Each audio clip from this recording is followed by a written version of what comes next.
السلام عليكم. الله أكبر الله أكبر الله أكبر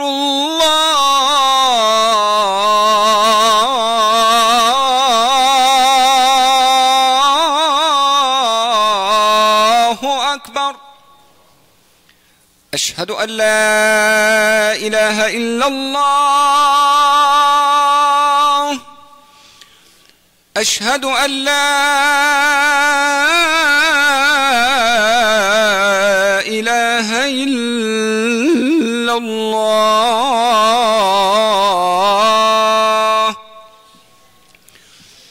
أشهد أن محمدًا رسول الله.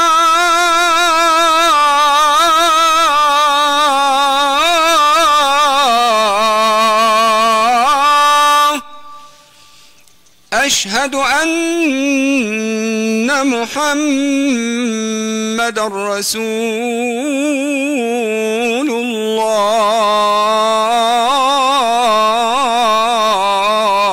الله. حي على الصلاة.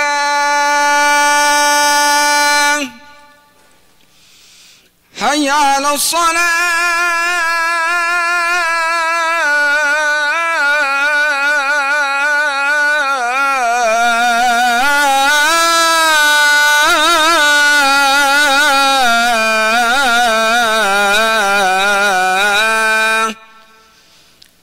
حي على الفلاح.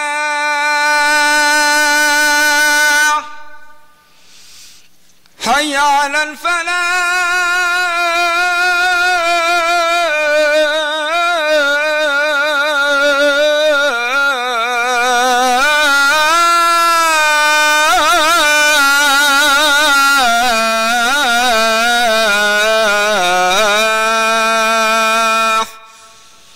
الله أكبر الله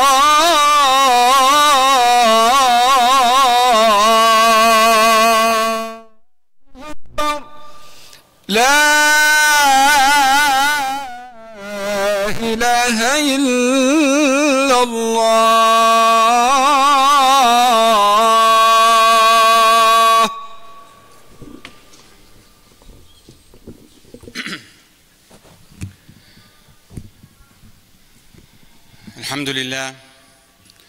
الحمد لله والصلاة والسلام على رسول الله، وأشهد أن لا إله إلا الله، وأشهد أن محمدا عبده ورسوله، ونعوذ بالله من شرور أنفسنا ومن سيئات أعمالنا، من يهد الله فهو المهتد ومن يضلل فلن تجد له وليا مرشدا.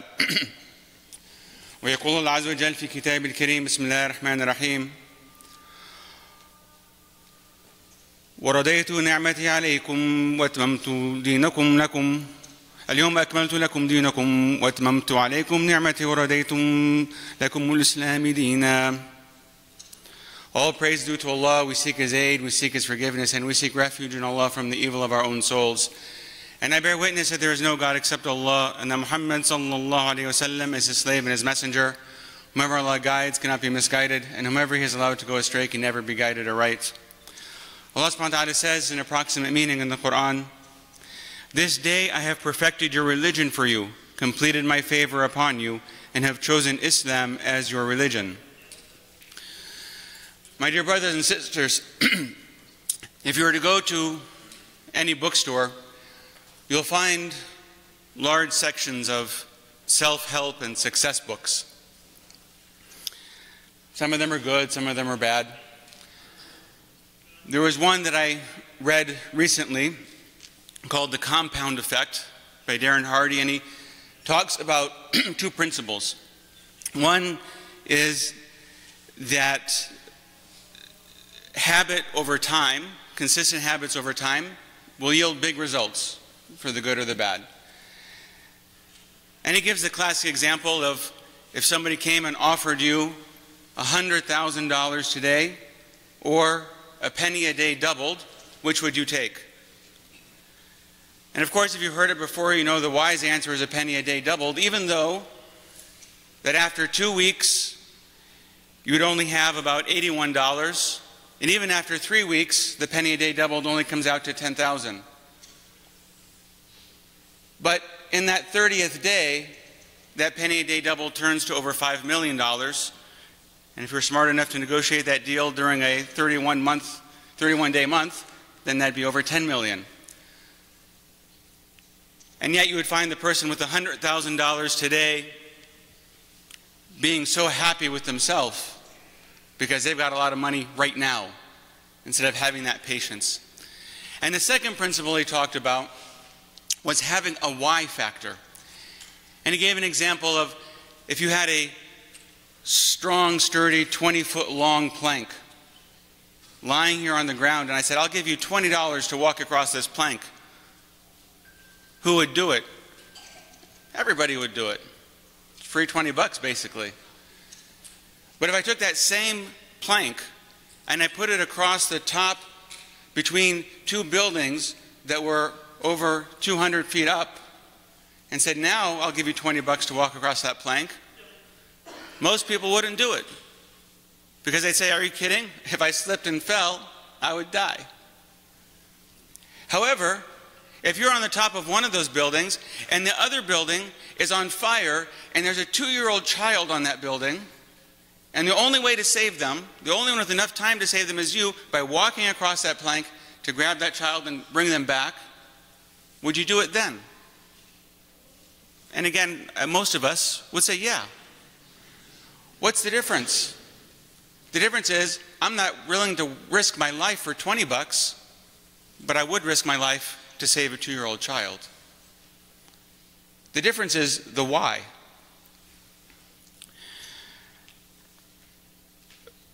But in reflecting some on that book, it occurs to me that this is the beauty of our deen. That Allah has already given us the perfect plan of success. And it's critical that we understand that this deen is perfect in every aspect. So whatever it is that you might feel bad about in your life, or might want to drive to a bookstore and look at the how-to and success guides in your life, you'll find that Allah has already given it to us.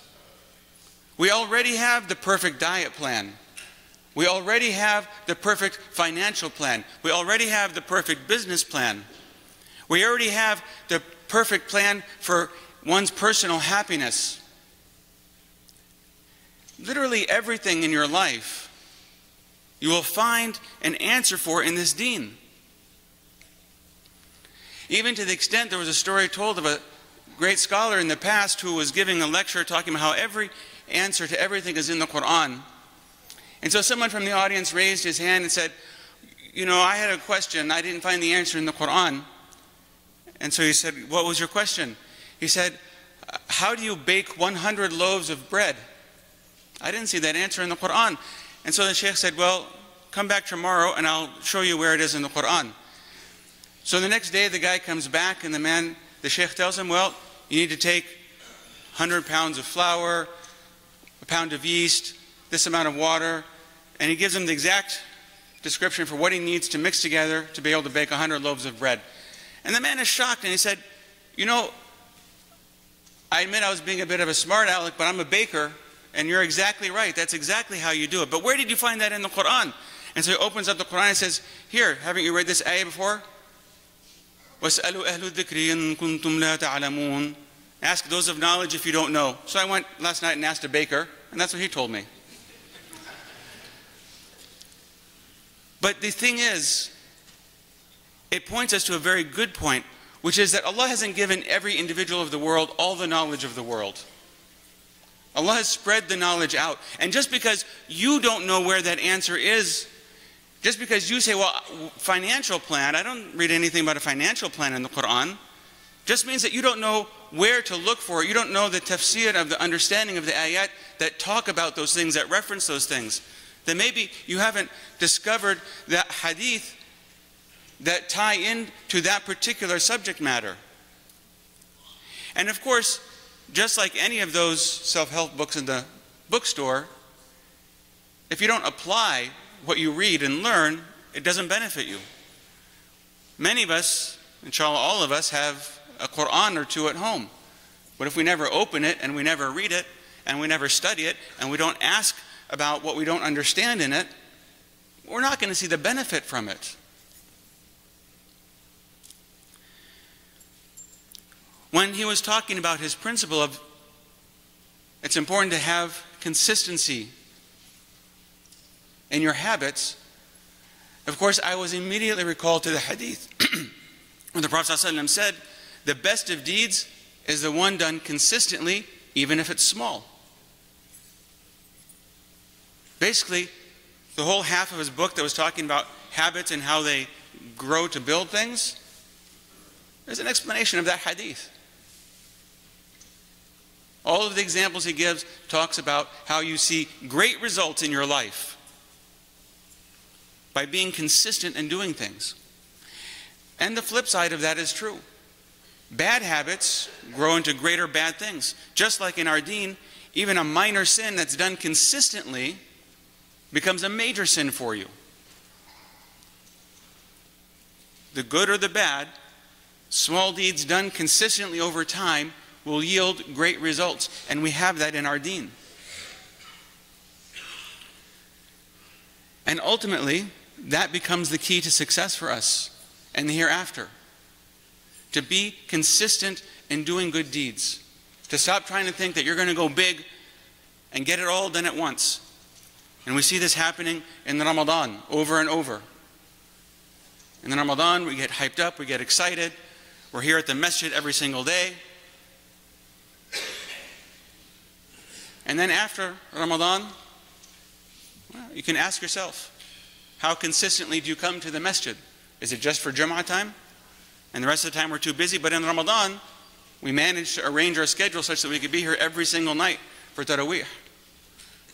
When we're at a gathering of our friends, many of us will have no problem saying, oh, sorry guys, time to be in the Masjid, gotta go.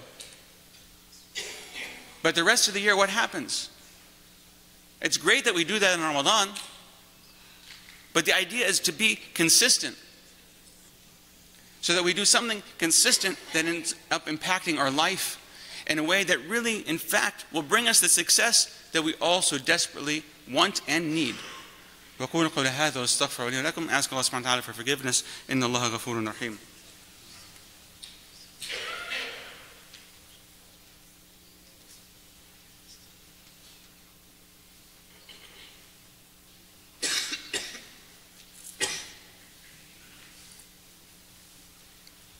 الحمد لله والصلاة والسلام على رسول الله. يقول الله عز وجل في كتاب الكريم بسم الله الرحمن الرحيم. قالت الأعراب آمنا قل لم تؤمنوا ولكن قولوا أسلمنا ولما يدخل الإيمان في قلوبكم. All praise due to Allah. And he says in approximate meaning in the Quran, the desert Arabs say, we believe. Say, you have no faith yet. But only say rather that we have submitted our will to Allah, for faith has not yet entered your heart. You see, here is addressing that question of the why. When the desert Arabs first came to Islam after the opening of Mecca, they came in, keeping in mind that they had been sitting on the sidelines, waiting to see how does the Quraysh handle the Prophet, ﷺ. They, for the most part, said, look, it's a tribal thing, we'll see. If the Prophet can convince his own people that his religion is the truth, and they're the leading tribe, then we'll jump in and join them. And indeed, that's what happens. After the opening of Mecca and the Quraysh submit and become Muslim, then the desert Arabs and the surrounding tribes came in to say, we believe now too. And Allah is correcting them, say, don't say that you have believed, but rather only say that you have submitted. That's the difference between Islam and Iman. Right? To say that you're a Muslim means that you submit your will. To say that you're a mu'min, a believer, that means that real faith has entered your heart. So the desert Arabs had submitted.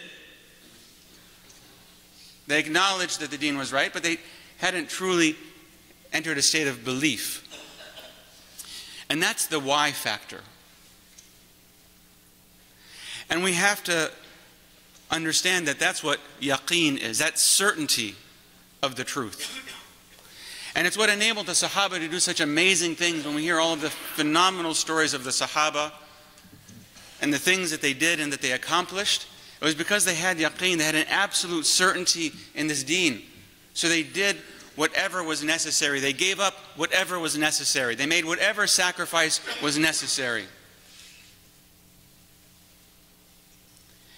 And it's something that many of us struggle. We tell ourselves maybe that we do, but we're not really willing to give it all up for Allah subhanahu wa ta'ala. We like to hold on to our habits and our favorite little things that we do on the side, or we don't want to quite commit fully. For example, Fajr time, I would say in the vast majority of masajid in the world, does not have an attendance equal to Jum'ah time in those same communities. Given that the Prophet ﷺ said that if you knew the reward of praying Fajr in the Masjid, you would get there even if you had to crawl, we have to ask ourselves why our Fajr attendance is so drastically lower than our Jum'ah attendance.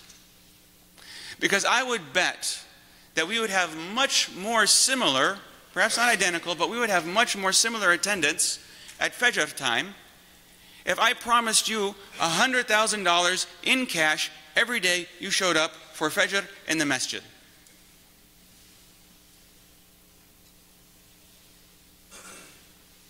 In fact, if I said, you know what, you're also not allowed to drive, you have to walk to the Masjid. You'd be getting up at 4 in the morning to start your walk. Because the reality is, for most of us, we'd be very happy to walk a couple of hours to have $100,000. It becomes a why factor. Why we do something or why we don't do something. And surely the only reason that we're not here for Fajr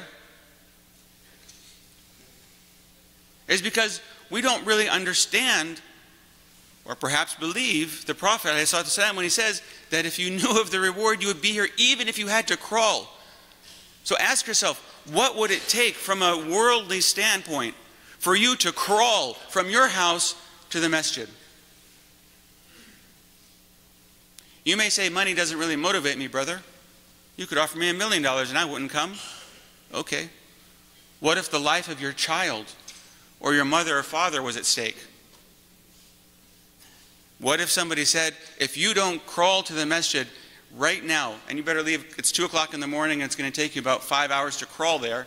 If you don't start crawling, I'm going to execute everyone in your family. You would do it. Because now you've got a big enough why. The Prophet ﷺ was not exaggerating when he said, if you knew the reward of praying in the Masjid, you would get here even if you had to crawl. Because the Prophet didn't exaggerate. He didn't try to sway people by giving them overly ambitious views and dreams. The reality is the Prophet knows and we don't know. And we need to ask ourselves, where's my why? Why am I not taking the Prophet seriously when he says this? Because I know he doesn't exaggerate, so what's up with me? Why are you Muslim? And just because your family isn't a good enough reason. Each and every one of us in here needs to answer that question. Why are you Muslim? Is it coming from a place of iman, of belief, of yaqeen, the certainty to know that this deen is correct? Absolutely. That it's not just some cultural thing, well, my family is. Well, it'd be kind of awkward if I wasn't. Well, you know, yeah, I'm Muslim as some other general descriptor, but it has no meaning or actual impact in my life. We have to decide for ourselves that this is the truth. We, each of us individually, at every age, need to decide, yeah, I'm Muslim because I choose to be Muslim. I choose to believe in Allah subhanahu wa ta'ala. And this book, this Quran, and the Messenger Muhammad ﷺ, because I see the evidence clearly in front of me. Allah says, look to His creation for that evidence, and I look and I find greater confirmation in my heart that indeed Allah is true and this deen is true. And as I develop that certainty, that yaqeen, that increases my ability to seize more of the good, to follow through, to know inna wa'ad Allahi haqq, to know that the promise of Allah is true. And therefore, everything and anything is worth doing for the sake of Allah subhanahu wa ta'ala. The Prophet ﷺ didn't have to do fundraising. He would say there's a need, and the people would come and give what they had. Why? Because they knew the Prophet ﷺ was true. They were excited to have an opportunity to give. He didn't have to look for volunteers. He just said there's a need and people came to do it. And we need to live our lives more that way. Because at the end of the day, success is not what blessings Allah has given you, in particular of the outwardly blessings, but rather it's having Allah pleased with us. Because we strive to please Him in our actions and our words and our thoughts. That we return to Him each time, and there's many times, that we fail. Because that's what Allah subhanahu wa ta'ala wants of us. That we are consistent in doing good deeds, and to keep our focus on living a life as exemplified by the Messenger of Allah, and striving to attain Allah's pleasure in this life and in the next. And indeed, this is why we have in our adhan, Hayya ala al-falah, come to success. The call to prayer is a call to success.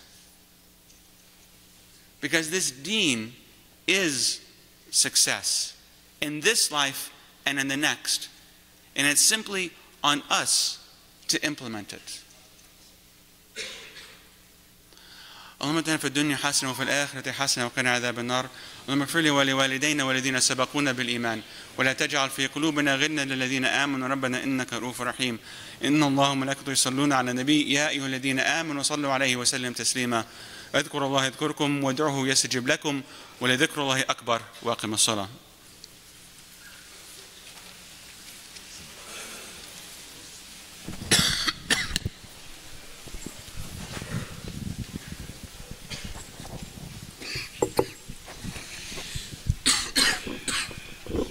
الله أكبر الله أكبر. أشهد أن لا إله إلا الله. أشهد أن محمد رسول الله. حي على الصلاة حي على الفلاح. قد قامت الصلاة قد قامت الصلاة. الله أكبر الله أكبر. لا إله إلا الله.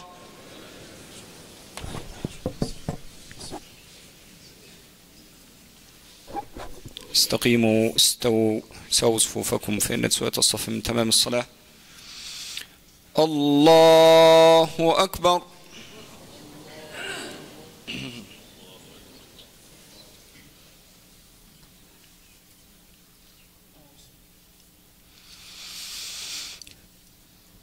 بسم الله الرحمن الرحيم. الحمد لله رب العالمين الرحمن الرحيم مالك يوم الدين.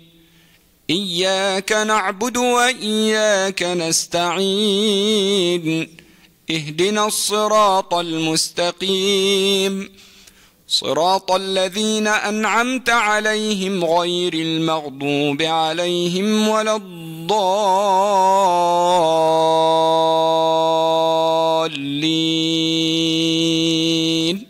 آمين.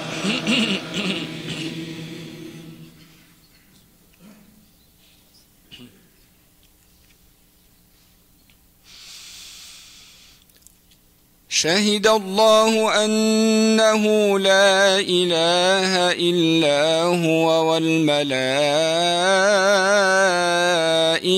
وأولو العلم قائما بالقسط لا إله إلا هو العزيز الحكيم إن الدين عند الله الإسلام وما اختلف الذين أوتوا الكتاب إلا من بعد ما جاءهم العلم بغيا بينهم ومن يكفر بآيات الله فإن الله سريع الحساب فإن حاجوك فقل أسلمت وجهي لله ومن اتبعني وقل للذين أوتوا الكتاب والأميين أأسلمتم فإن أسلموا فقد اهتدوا وإن تولوا فإنما عليك البلاغ والله بصير بالعباد. الله أكبر.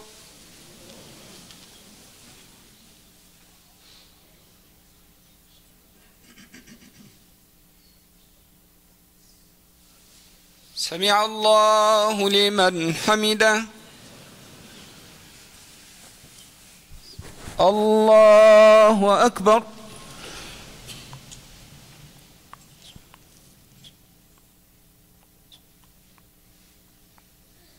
الله أكبر.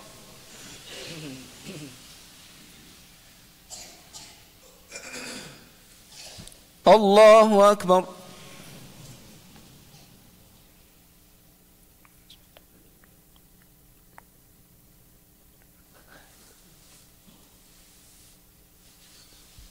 الله أكبر.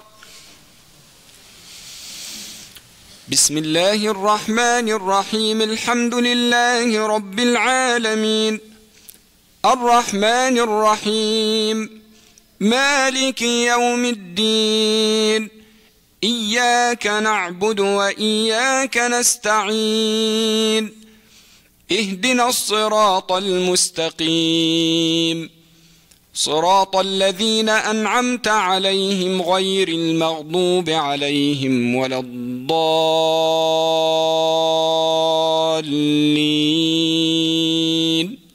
آمين.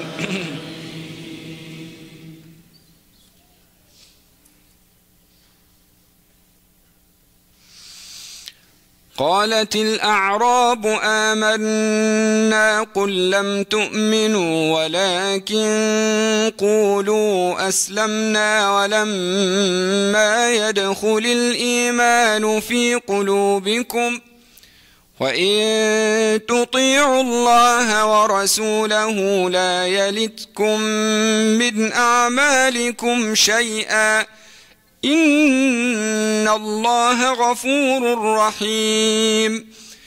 إنما المؤمنون الذين آمنوا بالله ورسوله ثم لم يرتابوا وجاهدوا بأموالهم وأنفسهم في سبيل الله أولئك هم الصادقون. قل أتعلمون الله بدينكم والله يعلم ما في السماوات وما في الأرض والله بكل شيء عليم. يمنون عليك أن أسلموا قل لا تمنوا علي إسلامكم بل الله يمن عليكم أن هداكم للإيمان إن كنتم صادقين.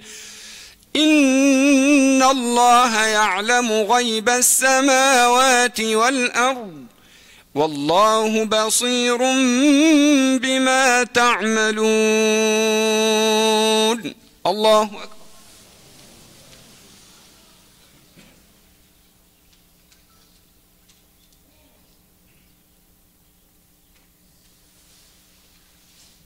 سمع الله لمن حمده. الله أكبر.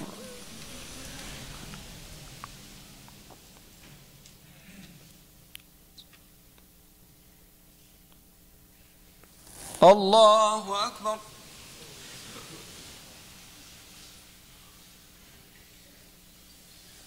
الله أكبر.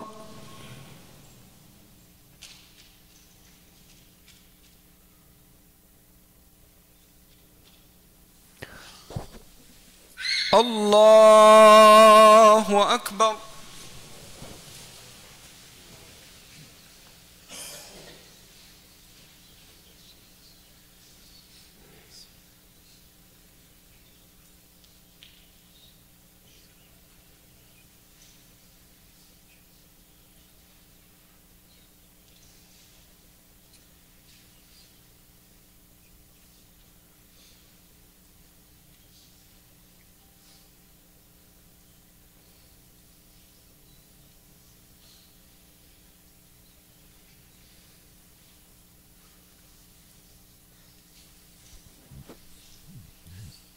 السلام عليكم ورحمة الله.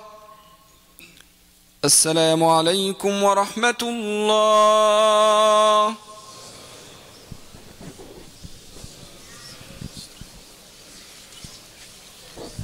Assalamu alaikum wa rahmatullahi wa barakatuhu. I have several announcements. It's not really several, it's just a couple. The first thing I'd like to say is that Riyad brought up a good point. It used to be in the Maghrib, like all of the Maghrib, when you didn't show up for Fajr, the people would go to your house thinking they had to prepare your janazah. So that's how important the Fajr prayer was, that if you missed it, people would literally go to your home thinking you had died. So we should take that same message to heart. So the first one is obviously give generously to your masjid. Friday night class tonight at 7 p.m. 7 p.m. is for kids. We're doing the Siddur for children. And at 8:15 is for adults. We're not doing the Siddur, we're doing something else. CARE, a year of resistance on UC Campus College of Law this Saturday at 3:30 to 5:30. The Islamic Burial Workshop is this Sunday at 1:30, inshallah. Arabic for beginners is Saturday after Asr at 4:30 in the boardroom with Ahmed Zaid. We have free ESL and life skill lessons for everybody on Saturday at 5:30 downstairs. So if you need ESL and life skills, how to live in America, how to cope with American life, these kind of things, I think I need to go to that one. 7, happening in the lower level now is tea time, and food pantry hours are open. Another point Riyad made, we are looking for volunteers. If you're interested in getting involved, please come see me or go to our website and look under volunteers. And then a policy announcement is that no food is allowed in the lobby. We can't eat in the lobby unless it's the month of Ramadan or we're doing some kind of class in the Musalla, and lunch is being served in the lobby, inshallah. So if you're eating food, please go downstairs to the designated area to eat food. It just makes the masjid cleaner, and it makes it easier for our maintenance people to clean up. Jazakumullahu khair. Assalamu alaikum ya ragam.